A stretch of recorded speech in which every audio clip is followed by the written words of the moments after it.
Hi, welcome back to another review on the Mighty Max Doom Zone series. In 1992 there was the release of the set Wolfship 7.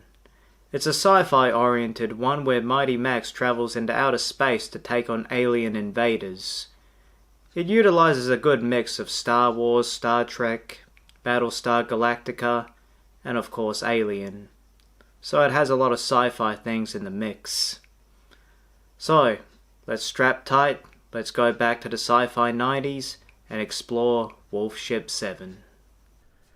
Officially called Mighty Max Terminates Wolfship 7. So what we have here is a spacecraft called Wolfship 7. Its external design is like the skull of a giant wolf head.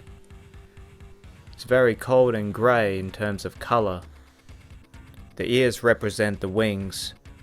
Rocket boosters are on the back, along with its laser gun. It has two orange bulb lights creating the eyes, and white cylinder rockets posing as the teeth. It's very minimal on colour, and it's not that flashy, but in terms of it being a spacecraft, it appears practical. So we open it up and enter the ship. Its interior is something you see in many sci-fi movies, with the white walls, along with all the electronics and techno stuff. We have three characters here. Max, this time he has his backpack. We have one of the evil aliens, Lord Lupor. He's the commander of the ship, and his mission is to take over humans and enslave planet Earth. He wears a visor on his head. He's accompanied by his lieutenant. They have a very straightforward alien design with their skinny, lean, light bodies and giant alien heads. Their blue skin fits very well with the design of the ship. So when we explore the ship's bottom floor, we see the alien mind controlling device in the middle, and we see those two orange bulbs. In front we got four tooth-like rockets, and we have a small escape pod in the front, which is rocket powered. Max can also ride on it. Behind the mind controller device, we have the ship's wings, which you can open and shut. We also have the sentry gun, which you can point up and down. The design on the upper section is fairly basic. Has a lot of space age techno stuff.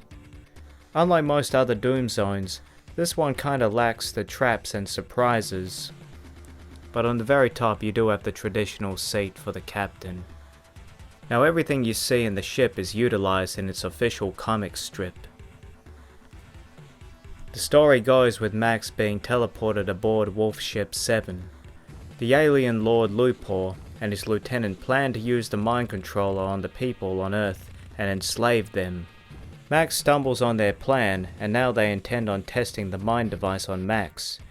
This creates a chase where Max outwits the two aliens.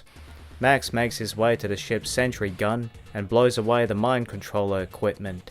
This sets up the auto-destruct system. Max makes his way to the escape pod and gets away in time. And in the background you see Wolfship 7 blown into oblivion. There was also a cartoon episode based on this set called The Brain Suckers Comet. The plot revolves around Max and his team preventing an alien invasion. It's pretty much like the comic strip story, only on a much larger scale. So you get a lot of action, one-liners, and a big alien ship being blown up. And yep, all this happened before Independence Day. Now, closing procedure is simple. Open the wings.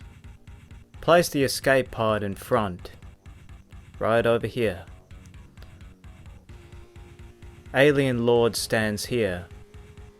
Alien Lieutenant stands here. Max stands here. Keep your eyes on the orange bulbs. Now close it up. Wolfship 7 is definitely not the most dynamic set in the bunch, nor the most creepiest, but it's a good homage to all those sci-fi classic movies of the 70s and 80s. And it did pave way for all those other sci-fi oriented sets which would come later, such as The Fly, Cyber Skull, and the big one, Terra Talons, which I'll review in the near future. Anyway, that's Wolfship 7 for you. Hope you enjoyed the review, and I'll see you on the next one.